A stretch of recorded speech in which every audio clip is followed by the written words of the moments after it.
Hello, everyone. This is Jessica Pettit, and who do I have the pleasure of interviewing today? Well, I'm the one that has the pleasure, Jessica, of being interviewed by you. So my name is Amy Tolbert with Echo International. Excellent. Thank you so much for being here. I appreciate it. And I usually kick things off with two open-ended questions. There's no right or wrong answer. They're just ideas rolling around in my head. Are you ready for those? I am. Right. So the first one is the concept of diversity dividend. So this usually shows up in my side of things when people are like, what are the profits of doing DEI work? So thinking about investment, action, and return, what does diversity dividend mean to you? Well, if you're looking at the whole financial side of it, of course, we know there's quite a bit of research now that shows that companies that are more diverse in terms of just population and the way in which they serve their clients, they are more innovative. I've been doing this work for over 30 years, and we didn't have a lot of this data before. So I'm going to say in the last 8 years or so, it's really cropping up on a worldwide basis, which is fantastic. But the one that I think is particularly interesting is a study that comes out of Europe that looks at if a management team has 20% or more women in the management leadership team. So you could have 100% female employees, but if none are in management, you're not going to get the same benefit. They're literally showing higher profits, greater market share, and certainly more innovation, which means, based from a corporate perspective, it's that they're getting more innovative products to market faster and beating competition, but also just straight being more innovative. I don't know why the magic number is 20%, but it seems to hold true. Oh, that's really cool. It is interesting what happens now that there's actual data and assessment to back up what, at least in our world, has been kind of common knowledge. Mm-hmm. It's kind of cool. All right. The other open-ended one is asterisks, other duties assigned. So what I'm noticing is these kind of extra things that you either get assigned by usually your supervisor because of who you are, or things you take on either to build community or something like that. What does asterisks, other duties assigned mean? But more importantly, how has that shown up in your work and you navigating work?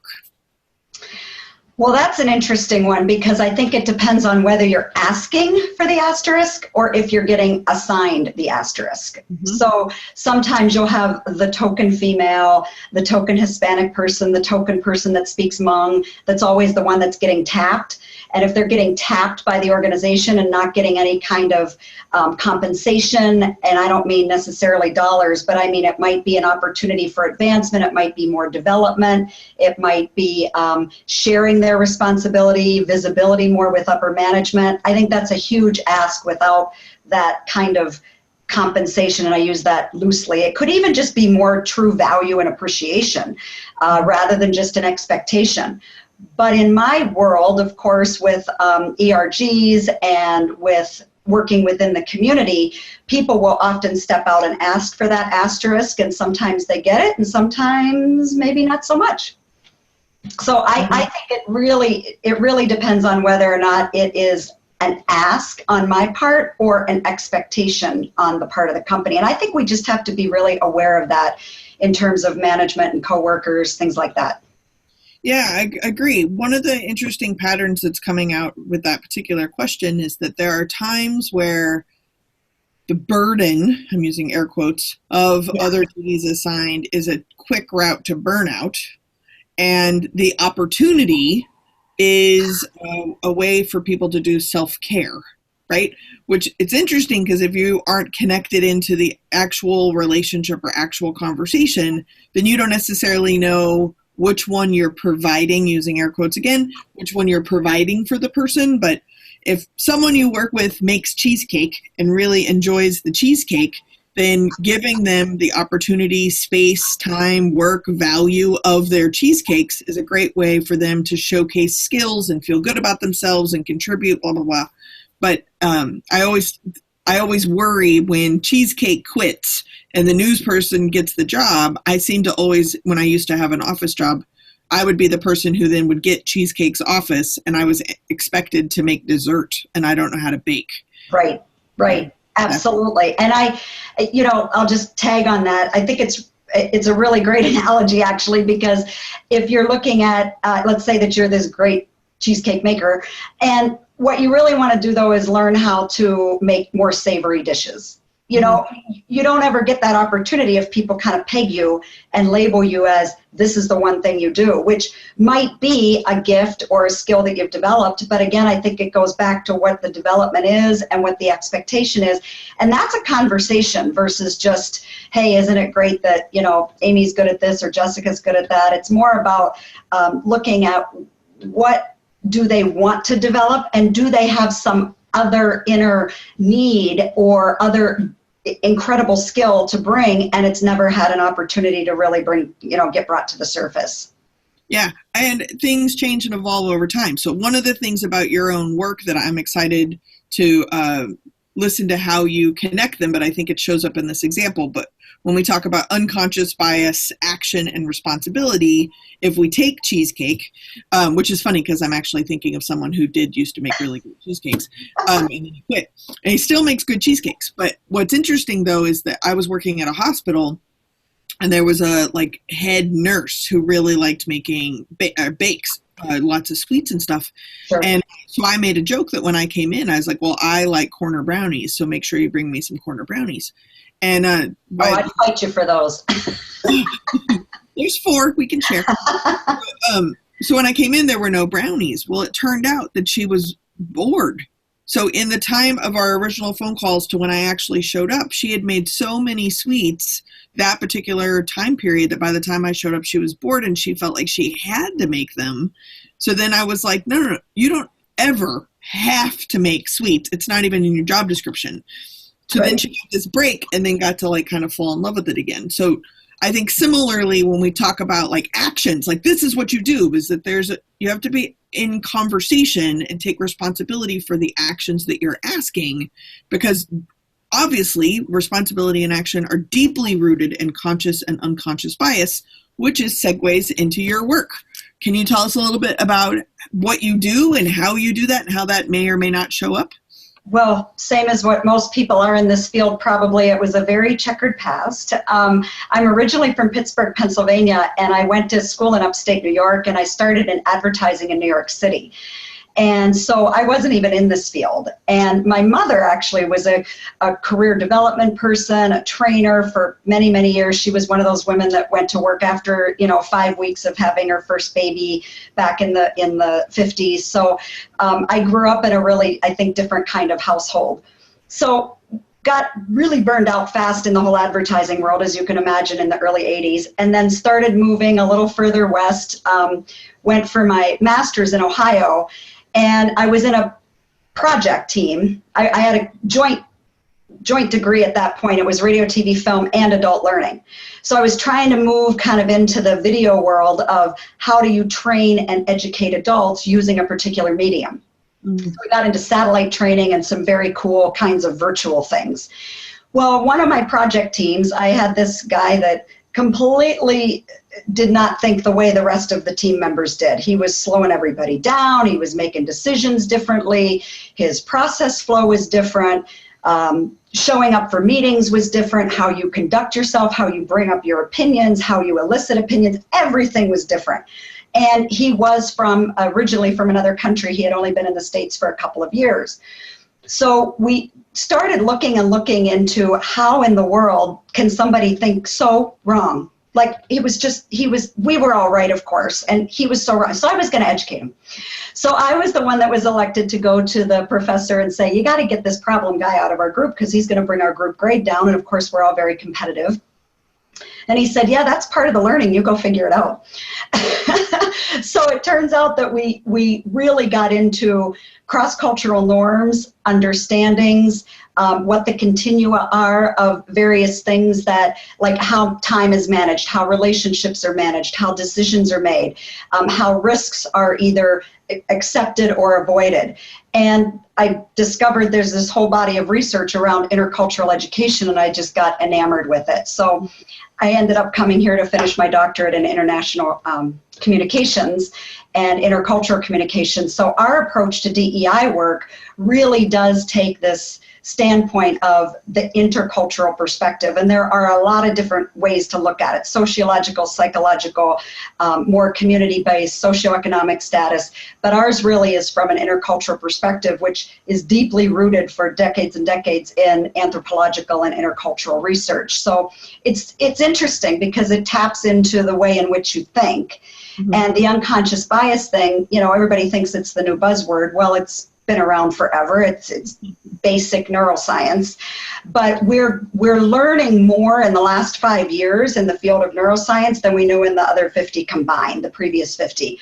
So it's interesting to look at the various regions of the brain, how things work, when you get triggered, and we bring all of that work into our corporate work, which I think is a little bit of a different perspective than other people that, or other philosophies, if you will, that may come in with lists and do's and don'ts, and if you do this, you'll get this result, because it's really about us. It's about the people, and you can't gauge that. You can't guess it.